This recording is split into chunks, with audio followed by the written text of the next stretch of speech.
안녕하세요. 밀레니얼 책방입니다. 한동안 제가 리뷰 영상을 못 올렸었는데요. 제가 4월 초에 코로나에 걸려서 일주일 동안 자가격리하느라 영상을 올리지 못했습니다. 구독자분들께 죄송하다는 말씀 드리고요. 지금도 목이 다 낫질 않아서 목소리가 살짝 좀 코맹맹이 소리가 나는데 양해 부탁드리겠습니다. 확진되어 보신 분들은 아시겠지만 이게 그냥 감기 몸살 수준은 아니더라고요. 하루 이틀 정도는 진짜 이 열과 두통 때문에 누워만 있었고요. 자가 격리 끝나는 일주일까지도 몸이 굉장히 무거운 느낌이었어요. 지금도 사실 100% 회복된 느낌은 아닌데 그래도 처음보다는 지낼만 합니다. 지금은 거리두기도 해제되고 거의 모든 부분에서 코로나 이전으로 돌아갔는데요. 어쨌든 몸 건강 관리 잘 하시고 혹시 코로나 걸리셨더라도 음식 잘 챙겨 드시고 빨리 회복하셨으면 좋겠네요. 확실히 30대가 지나면서부터 몸 회복이 더디다는 게 느껴지더라고요. 밀레니얼 책방 구독자분들도 30대에서부터 40대, 50대 분들이 많으신 것 같은데 진짜 미리미리 건강 잘 챙기시길 바랍니다. 오늘 읽어드릴 책은 자본 체력입니다. 요즘 주식도 그렇고 부동산도 그렇고 코인도 그렇고 전체적으로 좀 관망하는 시기인 것 같아요. 이런 때는 의욕만 있다고 해서 무조건 수익이 나지는 않죠. 투자를 하다 보면 사실 바로 오르는 경우보다는 기대보다 천천히 오르거나 반대로 떨어지는 경우도 있잖아요. 이럴 때는 그냥 가볍게 생각을 정리해 볼 수 있는 책을 소개해 드리는 것도 괜찮을 것 같아서 이 책을 읽어 드리려고 합니다. 간단히 책 소개해 드리면 저자는 닥터 마빈이고요. 국내 유명 부동산 커뮤니티인 부동산 스터디 카페에서 많은 조회수를 기록한 글들을 모은 책입니다. 요새는 이런 커뮤니티에서 화제가 된 글들이 책으로 출판되는 경우가 더 많은 것 같아요. 대표적으로 부의 인문학을 쓴 우성님도 여기 카페 회원분들에게는 거의 레전드로 알려져 있죠. 책을 읽어보고 싶으신 분들은 먼저 여기 부동산 스터디 카페에서 닥터 마빈이라는 닉네임으로 쓴 글들을 읽어보는 것도 한번 추천드립니다. 이 책은 특정 종목이나 부동산 지역에 대해 콕 집어주는 그런 책은 아니고요. 책 제목처럼 자본 체력, 즉 자본소득의 중요성을 강조하는 책입니다. 노동소득으로만 부자가 되기는 힘드니 이제는 자본소득을 준비해야 한다는 게 핵심 내용이에요. 이거 자체는 누구나 공감하는 내용이기 때문에 더 설명이 필요 없겠지만 일종의 에세이 형식으로 풀어 쓴 책이라 재테크에 막 관심이 생기신 분들이나 사회 초년생들에게 재테크 입문서로 추천드리고 싶습니다. 책은 크게 3부로 나뉘어져 있고요. 첫 번째는 자본소득 마련을 위한 준비하기, 2부는 자본체력 단련하기, 3부는 경제적 자유를 위한 멀리 보기입니다. 꼭 순서대로 읽지 않더라도 에세이처럼 그냥 와닿는 내용부터 읽으셔도 상관없으니까 한번 가벼운 마음으로 읽어보시기를 추천드립니다. 그럼 책 내용으로 들어가 보겠습니다. 노인 빈곤율 1위, 자살률 1위, 출생률 최하위, 그리고 금융 이해력 77위. 사람들은 애써 외면하지만 이것이 지금 우리가 살고 있는 대한민국의 민낯이다. 미국 연방준비제도 이사회 전 의장 앨런 그리스퍼는 문맹은 생활을 불편하게 하지만 금융 문맹은 생존 자체를 어렵게 한다 라고 강조했다. 그럼에도 우리나라 금융 이해력이 아프리카 가봉보다 낮은 세계 77위에 머물고 있다는 사실은 충격적이다. 왜 이런 일이 일어났을까? 대한민국은 1970년대 산업화, 1980년대 민주화, 1990년대 정보화, 2000년대 세계화를 통한 압축 성장으로 한강의 기적을 이뤘다. 그리고 이러한 결실을 맺을 수 있었던 것은 단연 노동력 덕분이었다. 1, 2차 산업 중심으로 성장하는 개발도상국에서는 노동이 큰 가치를 발휘하기 때문이다. 그렇듯 우리는 노동에 집중해서 압축 성장을 했고 바로 그 이후로 노동만 중요시하며 살아왔다. 성공은 노동으로 이룰 수 있고 빨리빨리를 외치며 더 열심히 일해야만 더 큰 성공을 얻을 수 있다고 믿었다. 대부분의 사람들에게는 노동소득이 부를 이루는 공정하고도 유일한 수단으로 여겨졌기 때문이다. 그러나 자본주의 사회에서 돈을 버는 수단은 노동소득만 있는 게 아니다. 자본이 자본을 만드는 자본소득도 노동만큼이나 중요하다. 우리는 자본주의 시스템 안에서 살고 있고 이 사실을 외면할 수 없다. 자본주의는 우리 사회를 지탱하는 시스템이자 근간이다. 그렇기 때문에 이곳에서 제대로 살기 위한 최소한의 안전장치는 바로 자본 교육이 있다. 우리보다 수세대에 걸쳐 먼저 자본주의 시스템을 구축한 서구 주요 국가들을 보면 어린 시절부터 철저히 금융교육을 하고 있다는 사실을 알 수 있다. 그러나 우리는 공교육 12년간 자본과 금융에 대해 제대로 배운 적이 없다. 그렇게 20대는 금융 알몸으로 사회에 던져진다. 30, 40대는 자본을 어떻게 발굴하고 지키고 굴릴지 배운 적이 없다. 5, 60대는 평생 열심히 일했지만 은퇴 후 노후가 막막하고 불안하기만 하다. 자본에 대한 교육도 없었고 경험도 부족했기 때문이다. 안타깝게도 자본 교육을 제대로 받아본 적 없는 우리 대부분의 현실이 이렇다. 자, 그렇다면 제자리에 주저앉아 불평만 할 것인가? 아니면 지금이라도 자본 체력을 기르기 위해 신발끈을 동여매고 뛰어나갈 것인가? 선택은 당신에게 달렸다. 그리고 그 선택은 자녀에게까지 이어질 것이다. 자본주의 레이스에서 노동소득에만 집중해서 살아가는 가정의 자녀는 부모와 같이 노동에만 집중하며 살아갈 것이다. 반면 어려서부터 부모와 함께 자본 체력을 기른 자녀는 일찍부터 자본의 힘을 알고 깨우치며 그들과 다른 출발선에 서게 될 것이다. 부끄럽지만 이게 현재 경제대국 10위권 안에 드는 대한민국의 현실이라는 거예요. 지난 50년간 한국은 정말 눈부신 경제 성장을 이뤘습니다. 이건 진짜 대단한 거죠.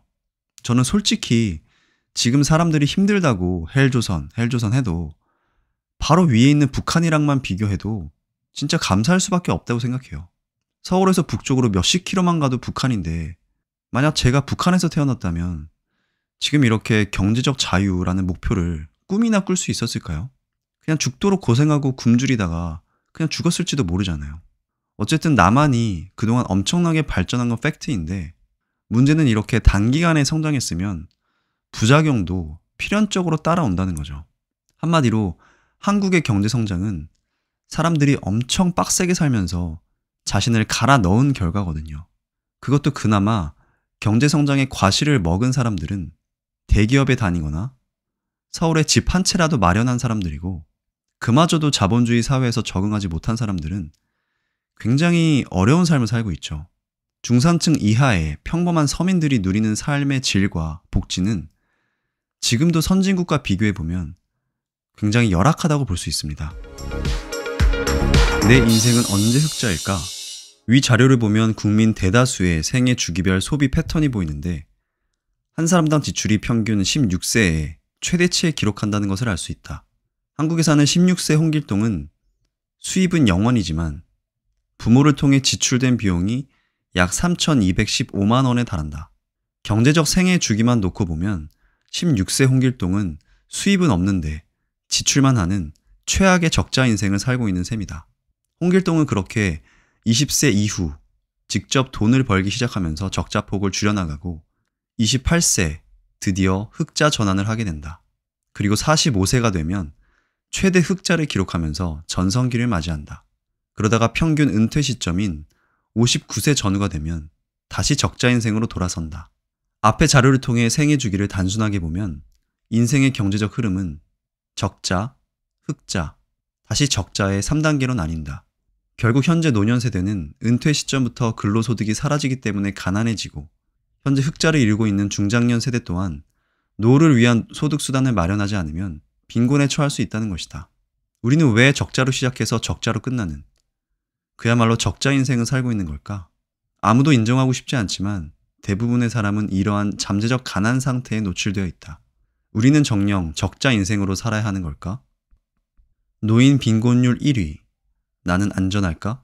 나이가 들어서도 흑자 인생을 유지하는 법은 의외로 간단하다. 첫째, 노후에도 소득을 이어가기. 60대가 되어서도 여전히 건강하고 머리 회전이 빠르다고 자평할 수 있겠지만 현실 상황은 그렇지 않다. 냉정하게 들리겠지만 시장에선 더 젊고 생산성 높은 인재들이 좁은 취업문을 뚫기 위해 줄을 서 있다. 그렇기 때문에 60대가 넘어가면 사실 젊은 세대와 경쟁하기보다 노동시장에서 떠나 여가를 즐겨야 할 시기라고 생각해야 한다. 노동시장에서 떠나면 무엇으로 소득을 얻을 수 있을까? 바로 금융자산소득, 즉 자본소득이다. 하지만 그 누구도 이 사실을 공공연하게 인정하지 않는다. 그러므로 누가 챙겨주지 않아도 지금부터라도 금융과 자본소득에 대해 공부하고 실천해야 한다. 우리뿐만 아니라 우리 자녀 세대는 자본 교육이 더욱 절실하다. 둘째, 노후 빈곤으로 가는 지출 잠그기. 우리는 이제 이 빈곤의 대물림을 끊어야 한다. 내가 부모 세대를 지원할지라도 자녀 세대에게만큼은 손을 벌리지 않겠다고 다짐하고 이제라도 준비해야 한다. 그렇게 하기 위해서는 지금부터 경제적 자립 계획을 세울 필요가 있다. 경제적 자립을 위해서는 자본, 금융, 소득 계획과 함께 지출 계획도 냉정하게 따져봐야 한다. 소득과 지출 계획을 하나둘 세우기 시작하면 나의 경제 상황을 명확하게 파악할 수 있고 곧이어 차가운 현실을 마주하게 된다. 다시 말해 자가용이나 TV를 자주 바꾸고 귀찮다고 매번 외식을 하거나 남들 따라 자녀의 사교육 지출을 무작정 늘릴 수 없게 된다는 뜻이다. 계획을 세우지 않았을 땐 가지고 있는 자금이 넉넉하게 느껴지지만 소비와 지출 계획을 잡으면 예산이 빠듯하다는 사실을 깨닫게 될 것이다. 나는 과연 계획 안에서 지출하고 있는가? 내가 지금 흑자 인생을 살고 있을 때 마치 몰핀을 맞은 것처럼 부자가 된 기분으로 과소비에 관용을 베풀지는 않았는가? 자녀와 부모에게 필요 이상의 지출이 발생하진 않았는가? 만약 계획되지 않은 과소비로 자녀 세대에게 손을 벌리는 날이 온다면 결국 빈곤의 대물림을 다시 자녀 세대에게 지울 수밖에 없을 것이다. 빈자는 바쁜 삶을 살며 중요한 것들을 놓치곤 한다. 노동과 근로소득에 집중하다 보니 야근이 일상이다. 인맥을 중시하지만 정작 중요한 투자나 자본, 그리고 노후 관리는 못하는 경우가 많다. 반면 부자는 자기 페이스대로 가는 경향이 있다. 회사를 다녀도 노동과 근로소득에 집착하지 않는다. 인맥보다는 다양한 활동을 하고 활동을 경험 자산으로 만들어 경쟁력을 높인다. 물론 빈자와 부자를 무조건 위와 같이 일반화할 수는 없다. 또 노동의 가치를 폄하해서는 안 된다. 하지만 지출 계획과 투자를 멀리해서는 더욱 안 된다. 노동만 중시하는 가장의 자녀는 노동을, 자본의 힘을 아는 가장의 자녀는 자본을 일찍 이해한다. 세상이 하라는 대로 소비하는 가정에서 자란 자녀와 부모의 주관대로 지출 계획을 짜놓은 가정에서 자란 자녀 역시 다른 길을 걸을 것이다. 이렇듯 이 책이 말해주는 내용은 아주 무섭습니다. 은퇴하는 50대 후반까지 자본소득을 구축해놓지 않으면 평생 적자 인생을 살 수밖에 없다는 겁니다. 근데 우리 대부분이 이렇게 살고 있지 않나요? 60세가 넘어도 일하지 않으면 연금 외에는 살림살이를 유지할 수 없는 게 대부분의 한국인의 현실입니다. 게다가 나이가 들면 할 수 있는 일도 제한돼 있죠. 만약 건강에 문제가 생겨서 아프기까지 하면 진짜 답이 없습니다. 옛날에는 부모님이 돌아가실 때까지 한 집에서 부양하는 게 자식의 당연한 도리였지만 지금은 자식들한테 그런 소리 하면 완전 민폐죠. 나이 먹어서 자식들 눈치나 봐야 하는 비참한 노후를 맞지 않으려면 어떻게 해야 할까요? 나는 가난을 소비하는 사람인가? 우리는 잘 인지하지 못하지만 세상은 우리에게 끊임없이 속삭인다. 소비하라고. 아침에 일어나서부터 침실에 들어올 때까지 우리는 소비를 부추김당하며 수많은 광고, 홍보물에 노출되고 있다. 길에서 마주하는 배너, 가게에 붙어있는 포스터, 대중교통의 5개 광고, 차에서 들려오는 라디오, 유튜브나 미디어를 통해 노출되는 영상 광고까지. 현대 자본주의 경제가 유지되려면 끊임없이 생산과 소비가 일어나야 한다. 달리지 않는 자전거가 넘어지는 것처럼 우리 사회는 구조적으로 생산과 소비가 없으면 무너질 수밖에 없기 때문이다. 그렇게 사회 생태계가 구축되어 있고 이 시스템의 단점이 극대화된 것이 바로 소비 지상주의이다. 한국은 전 세계 벤츠 총 판매량 5위, 그중 프리미엄 세단인 S클래스 판매량 3위 국가이다. 인구수 대비 판매량은 압도적인 1위다. 벤츠의 원산지인 독일 국민보다 프리미엄 벤츠를 더 많이 타고 다닌다고 할 수 있다. 그러나 그 이면에 있는 노인 빈곤율 OECD 1위라는 타이틀을 잊어서는 안 된다. 인구 대비 프리미엄 수입차 구매량 1위와 노인 빈곤율 1위를 동시에 달성하는 나라. 이것이 현실이다. 우리의 자본은 얼마나 성숙했는가? 대한민국 가구당 월 평균 소득은 얼마 정도일까? 통계청 조사 결과 2020년 3분기 기준 월 530만 원 수준으로 나타났다. 결론적으로 실질적인 성장이 없는 상황에 저금리, 유동성으로 풀린 자본이 금융 부동산 시장으로 유입하여 금융 자산 가치의 상승을 가져왔다. 이런 상황에서 근로소득에만 집중했던 사람들은 낙오하게 되었다. 사실 그전까지는 근로소득만으로 성공할 수 있다고 믿으며 살아온 사람이 많았다. 물론 아직도 그렇게 믿고 있는 사람도 많다. 근로소득만으로 성공할 확률은 과연 얼마나 될까? 결론부터 말하자면 평균 1% 미만이다. 헤드헌팅 전문 기업 유니코 서치가 2020년 100대 기업을 대상으로 시행한 조사 결과에 따르면 대기업에 들어가서 임원이 될 확률은 평균 0.7% 수준이다. 그리고 그 0.1%의 임원이 되기 위해 야근과 강요된 술자리, 대인관계 관리 등으로 누구에게나 소중한 삶의 가치인 가족, 사랑, 건강, 시간의 희생을 겪을 수밖에 없다. 물론 자신의 역량과 재능이 뛰어나다면 임원이 돼서 근로소득으로 부를 창출하는 전략이 더 합리적이고 효과적이다. 야근 안 하고 술자리 덜 갖고 대인관계 신경 안 써도 임원이 될 수 있는 본질적 역량을 가진 사람들 말이다. 만약 본인이 이 경우에 해당한다면 근로소득으로 승부를 봐야 한다. 하지만 현재 임원이나 경영진이 된 1%의 사람 중에 과연 얼마나 이 경우에 해당할까? 지금 이 글이 노동소득은 필요 없고 자본, 금융소득만을 지향해야 한다고 주장하는 것처럼 보인다면 오해라고 말하고 싶다. 앞서 설명한 대로 역량을 발휘해 근로사업소득을 늘리며 성장하는 사람들도 있다. 그리고 그런 삶이 잘못된 것도 당연히 아니다. 다만 우리 사회는 노동소득에 비해 자본소득에 너무 무관심하기 때문에 이해하고 활용할 필요가 있다고 말하는 것이다. 즉 노동, 조직을 경시하는 게 아니라 노동 조직에 올인하지 말자는 뜻이다. 그리고 자본소득을 지금보다 늘려가자는 뜻이다. 우리는 여태껏 정말 열심히 일했다. 그렇다. 열심히 일한 덕분에 세계 10위권의 경제성장을 이루었다. 그러나 열심히 일만 한 덕분에 그에 맞는 자본 성숙은 이루지 못했다. 금융 이해력 143개국 중 77위라는 타이틀이 이를 방증한다. 그렇다면 자본 성숙을 위해 우리가 실천해야 하는 일은 무엇일까? 나는 그 첫 단추가 자본 교육과 금융 자산 소득의 확대라고 생각한다. 우리가 사는 곳은 결국 자본주의 사회이기 때문이다. 버는 만큼 지키면서 불리고 있는가? 우리는 가장 먼저 돈이 어떻게 들어오고 나가는지 파이프라인 관리를 해야 한다. 이 말은 내가 직접 자본을 틀어잠글 수 있는 능력을 갖춰야 한다는 얘기다.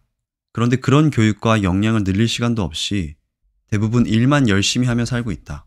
그렇게 일만 열심히 해서는 잠재적 가난 상태에서 벗어날 수 없다.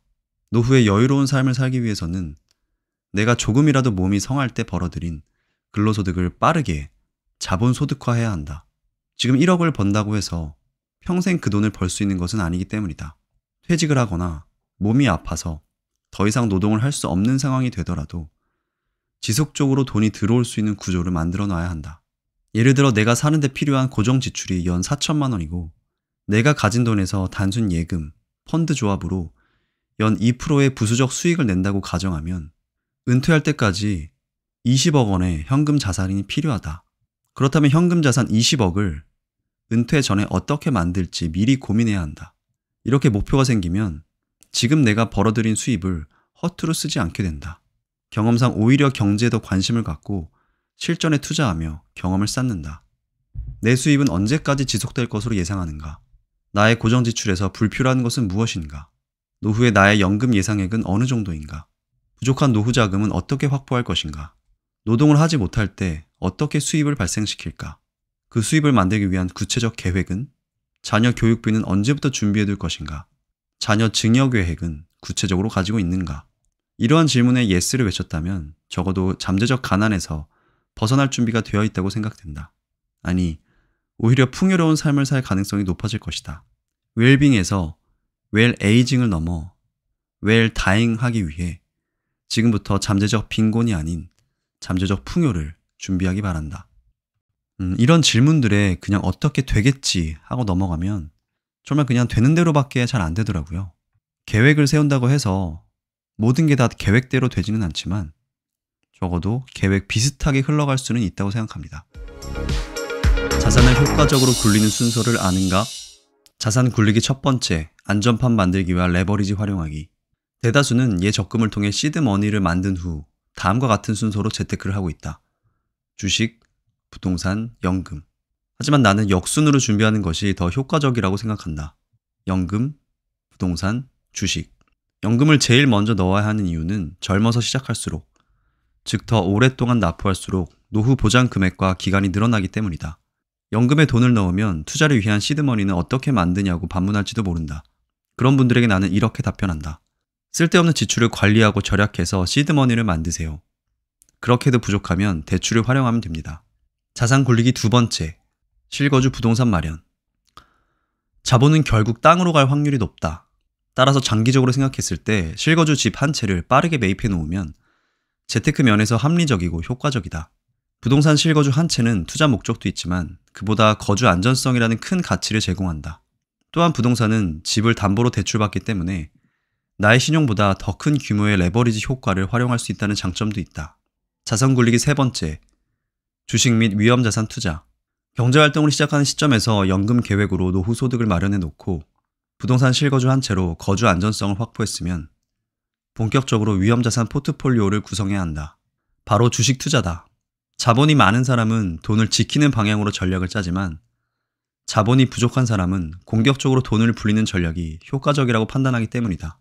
연금과 부동산은 노후와 거주라는 기본에 근거한 안전자산 포트폴리오다. 이것을 먼저 만들어 놓으면 위험자산도 더욱 공격적으로 투자할 수 있게 된다. 안전자산이 든든하게 받쳐주기 때문이다. 그러므로 주식 투자를 먼저 하는 것보다 연금과 부동산이라는 안전판을 마련한 후에 주식과 같은 위험 자산에 투자하는 것이 합리적이다. 부동산이 불로소득이라는 당신에게 빚과 부채의 차이. 많은 사람들은 대출을 빚으로 간주하고 겁낸다. 20여 년 전 IMF 외환 위기를 경험한 탓이다. 이 시절엔 대한민국 상위 30대 기업 중 절반이 넘는 16개 기업이 부채로 쓰러졌다. 가계도 마찬가지다. 따라서 빚이라는 단어에는 부정적 이미지가 있다. 빚과 연관된 단어만 봐도 그렇다. 빚더미, 빚독촉, 빚투 등 여러 부정어와 함께 어울려 사용된다. 빚이란 단어는 금융 분야 외에서도 마음의 빚과 같이 여러모로 갚아야 하는 것의 의미에만 초점이 맞춰져 있다. 반면 부채는 금융 언어다. 갚아야 할 재화나 용역인 동시에 자산으로 묶인다는 뜻이다. 회계상으로는 타인 자본을 가리킨다. 그리고 재무제표에서는 내 자산으로 표시된다. 순자산 30억에 부채 20억이면 나의 총자산은 50억이 된다. 다시 해석하면 타인 자본을 가지고 내 자산으로 표시하는 언어가 바로 부채인 것이다. 그리고 그 타인 자본을 가져올 때는 돈을 갚을 수 있는 능력인 신용이 뒷받침되어야 한다. 결론적으로 부채는 나의 신용 능력을 가지고 타인의 자본을 레버리지로 끌어다 쓰는 나의 신용 자산인 것이다. 노동의 양인 시간은 어떤가? 비정규직으로 갈수록 더욱 오래 고되게 일한다. 우리 국민은 독일인보다 근로기준법 기준으로 약 2달을 더 일한다. 이게 엘리트 관료들이 주장하는 노동소득의 민낯이다. 이들은 불평등과 양극화 문제의 원인을 노동소득과 자산 분배의 불평등으로만 봤다. 그래서 기업을 향해 방망이를 들고 일자리를 창출하라며 불호령하고 세금을 걷어서 공공 일자리만 쏟아내는 것이다. 부모는 자녀에게 좋은 직업을 물려주기 위해 자본을 굴리는 대신 사교육비로 자신의 가장 찬란한 시절을 희생한다. 사교육비 지출로 등골이 휜다. 자녀가 좀 더 좋은 직업을 갖거나 취직해서 근로소득을 얻도록 하기 위한 마음에서다. 그리고 노후에는 노인 빈곤율 1위 국가의 구성원이 되어 또 한 번 빈곤율에 일조하게 된다. 이것은 노동소득 90%에 육박하는 나라의 이야기다. 노동만을 소득의 원천으로 인정하는 나라의 이야기다. 그러는 동안 상위 그룹의 자본은 더욱 빠르고 커다랗게 굴러가고 있다. 기회는 자본소득에 있다. 노동소득이 총소득의 90%가 되면 상사나 회사의 부조리에도 눈을 감게 된다. 잘리면 생계가 끝나기 때문이다. 수입의 원천이 직장밖에 없으니 대기업, 전문직, 공무원만 선호하게 된다. 또한 직장에서의 승진만이 소득의 질을 개선해 줄 수 있다. 그리고 높은 직책에 올라야만 부를 획득할 수 있다고 믿는다. 그래서 이들은 취업이라는 바늘 구멍을 뚫었으면서도 임원이 되기 위해 또 다른 바늘 구멍을 비집고 들어가서 경쟁을 해야 한다. 그러나 부모에게서 자본 교육을 받고 자란 자녀는 이미 부의 길목에서 저만치 앞서가고 있다. 남을 짓밟고 일어서야 하는 전쟁터에 굳이 나가지 않는다. 자신과 가족, 그리고 소중한 사람을 돌볼 줄 안다. 무엇보다 여유가 있다. 그럼에도 이들의 자산은 근로소득 90%에 이르는 치열한 경쟁사회의 그들보다 앞서가고 있다. 나도 일하지만 돈도 일해야 한다. 최근 서점별 베스트셀러를 살펴보면 부와 관련된 책이 다수를 차지한다. 대부분의 사람들이 부자가 되고 싶기 때문이다. 그런데 그 부자라는 목표가 몇백억의 자산을 가지는 걸 의미할까? 아닐 것이다. 대부분 근심 없이 돈을 다룰 수 있을 정도 혹은 경제적으로 자립할 수 있을 정도를 목표로 삼을 것이다. 일례로 경제적 자립을 위해 현금 자산은 어느 정도가 필요할까? 라는 질문이 화제가 된 것만 봐도 그렇다. 사람들이 부와 관련된 책을 집어드는 것은 재벌이나 상위 0.1%의 부를 얻기 위한 것보다도 경제적 자립을 위한 준비 목적이라고 생각할 수 있다. 그런데 우리가 목표로 하는 부는 결과적으로 근로소득만 가지고 얻기 어렵다. 평생 일해도 서울의 아파트 한 채 사기 어려운 게 현실이기 때문이다. 이렇게 말하면 일부 사람들은 되묻는다. 그건 집값이 너무 올라서 그런 거 아니에요? 그렇다. 집값이 올라서 그렇다. 내가 열심히 노동해서 벌어들인 근로소득보다 돈이 돈을 굴려 벌어들이는 자본소득, 즉 집값의 상승폭이 더 크기 마련이다.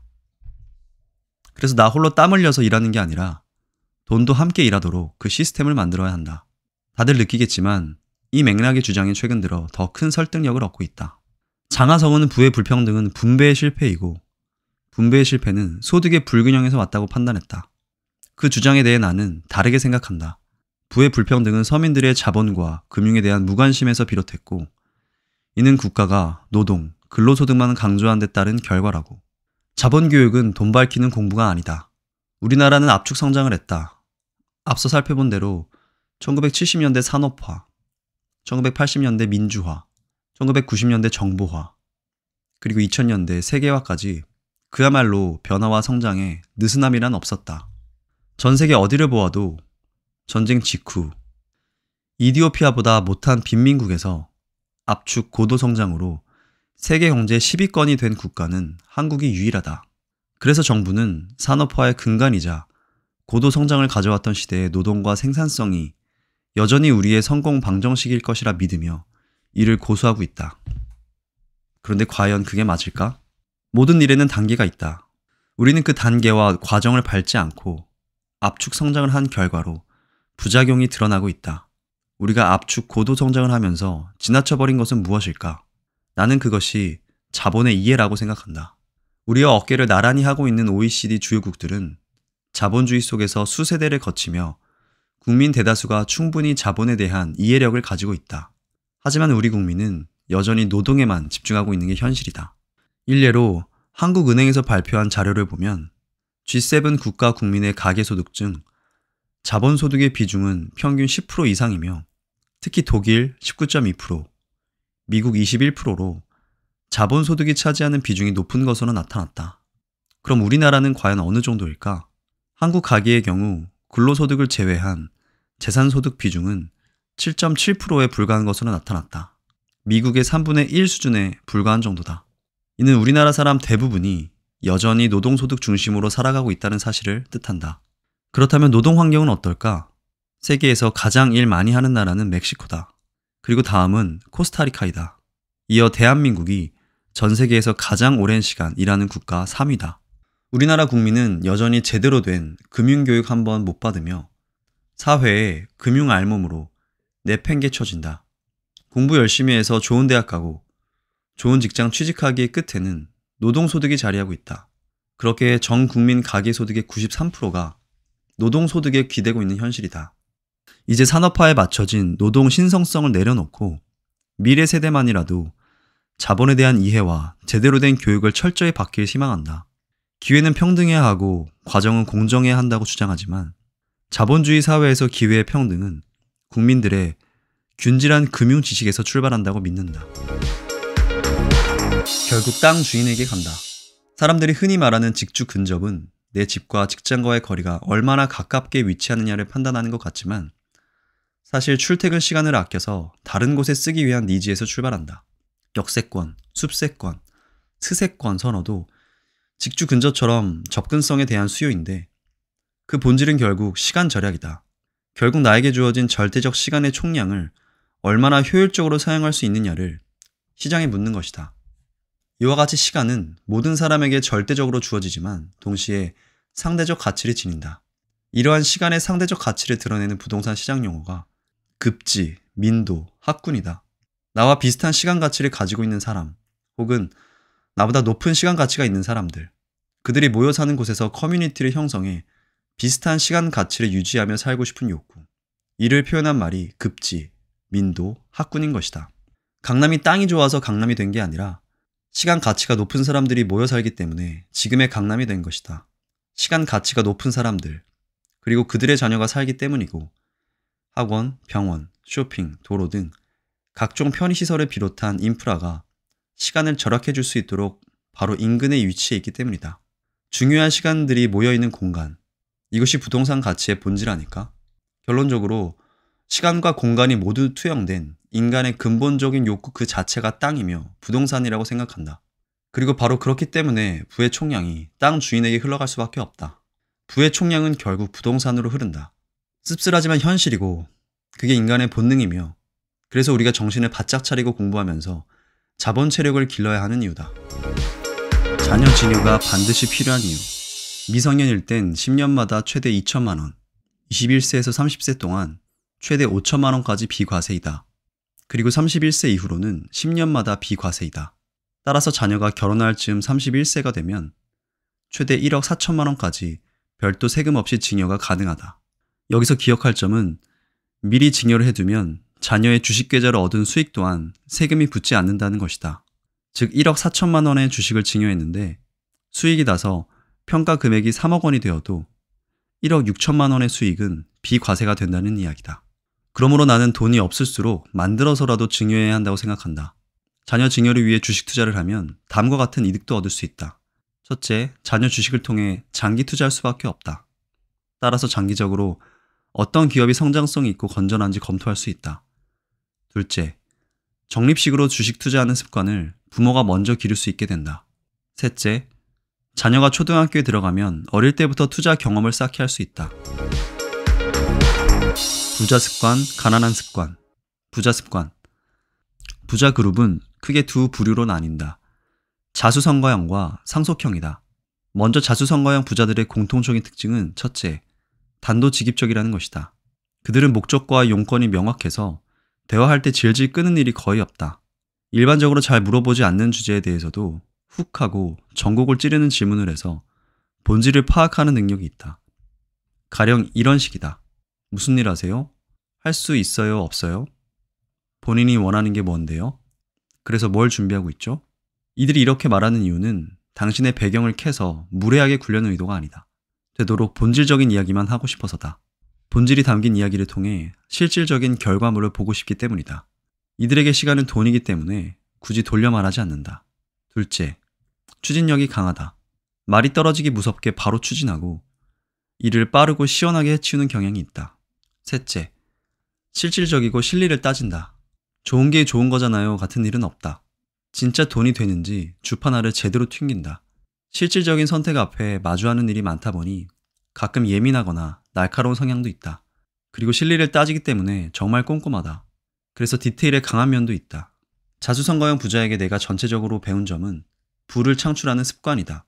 그들은 시간을 철저하게 관리하고 사용한다. 본질을 파악하고 실리적이며 구체적으로 따지는 경향이 있다.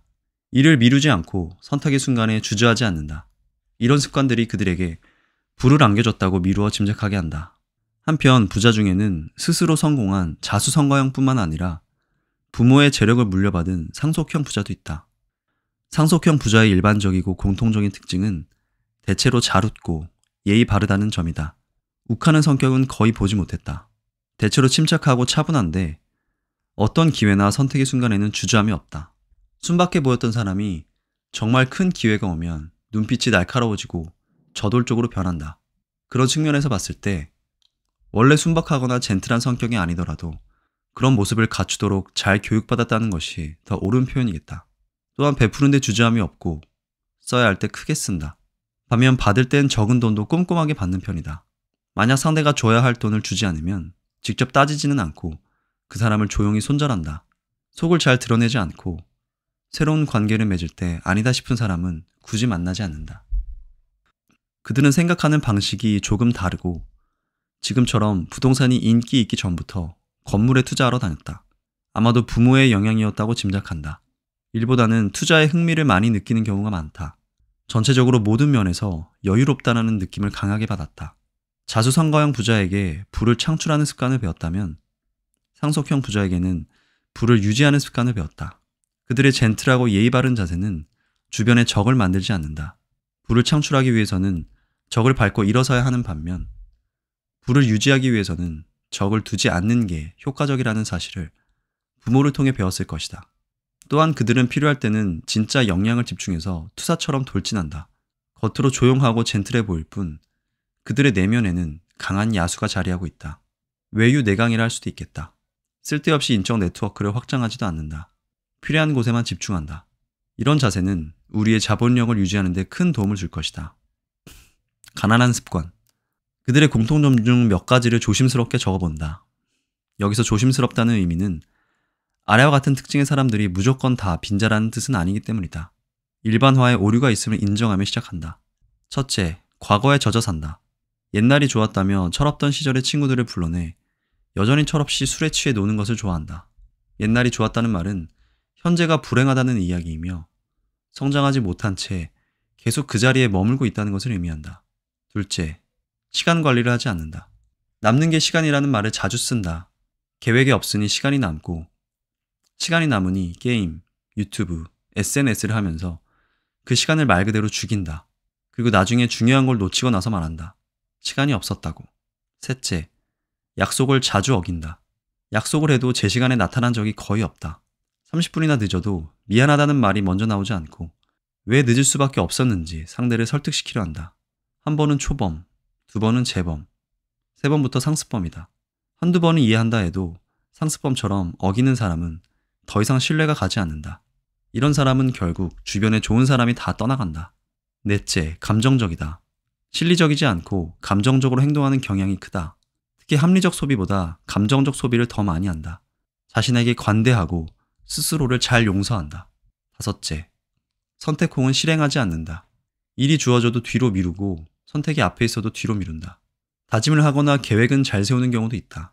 새로운 다짐을 하는 것만으로 의욕이 샘솟기 때문에 이미 반은 이룬 것 같아 기분도 좋다.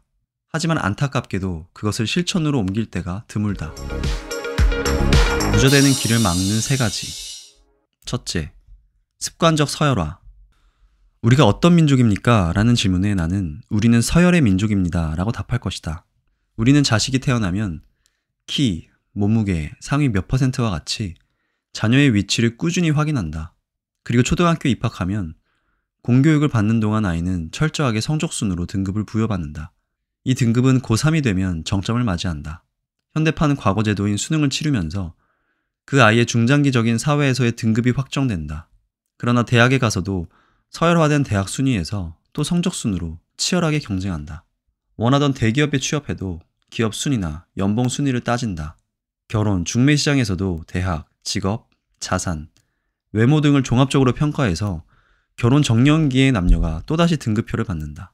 이처럼 우리나라 사람들은 태어나고 학교에 다니고 취직하며 결혼하는 그 순간까지 서열화된 숫자 등급 속에서 살다가 결혼 후에 드디어 집에 정착하게 된다. 그렇다면 이제 서열화가 끝난 것일까? 물론 아니다.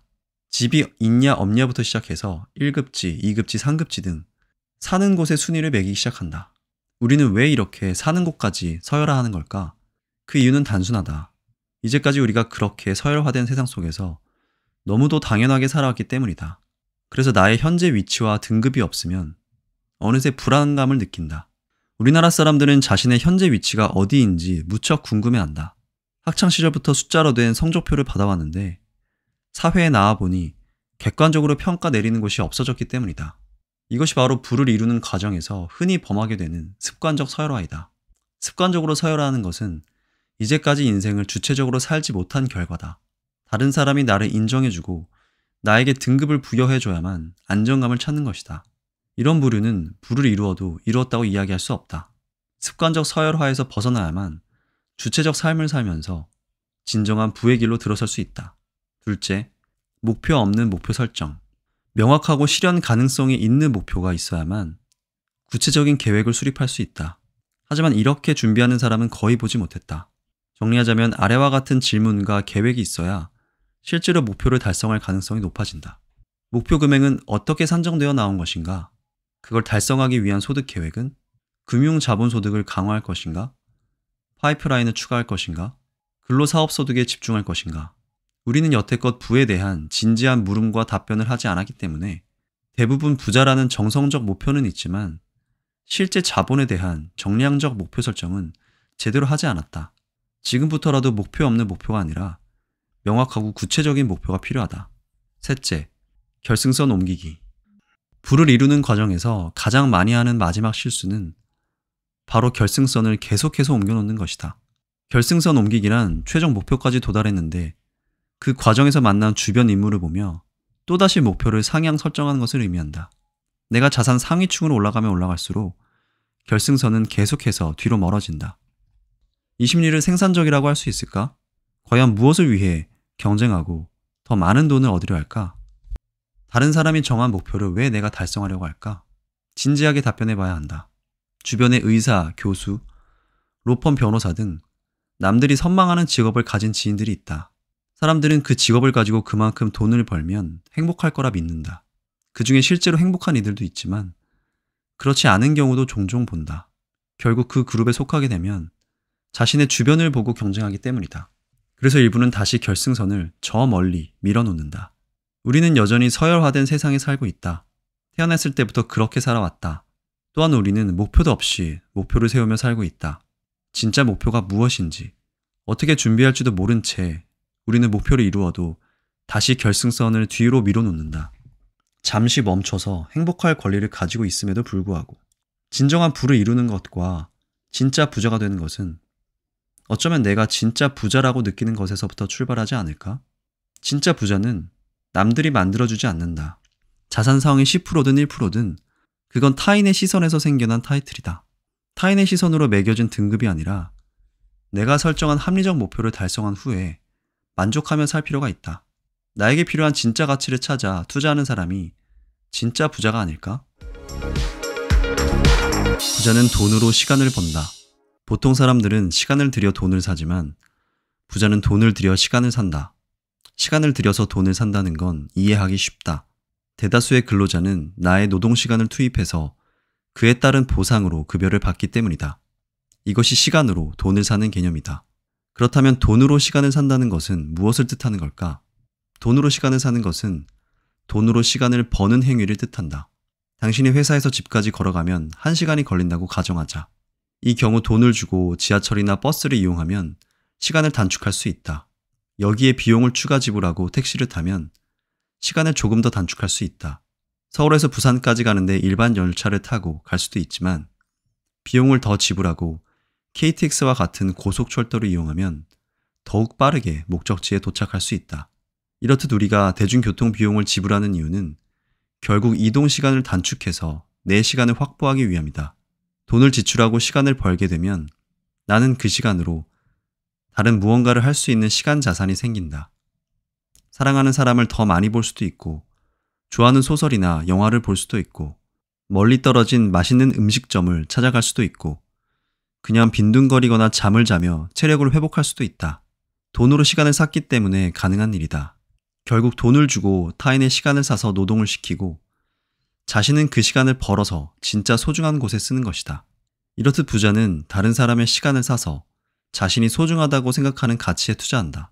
반면 대다수 사람들은 자신의 소중한 시간으로 시터 비용을 벌기 위해 노동에 참가한다.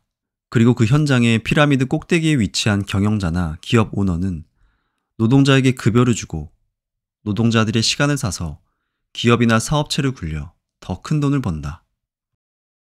부자가 되려는 이유를 잊지 말자. 부자가 된다는 말은 무엇을 의미하는 걸까? 부자가 된다는 것은 경제적 자유를 가진다는 뜻이고, 경제적 자유를 가진다는 것은 결국 내 시간을 더 가치 있는 곳에 쓸 수 있는 자유를 가진다는 뜻이다. 자본이 일정 수준을 넘어서 경제적 자유를 얻게 되면 그때부터 진짜 중요한 건 돈보다 시간이라는 사실을 깨닫게 된다. 그래서 자신의 시간을 아끼고 시간을 더 벌기 위해 마땅히 비용을 지불하면서 타인의 시간도 사들이는 것이다.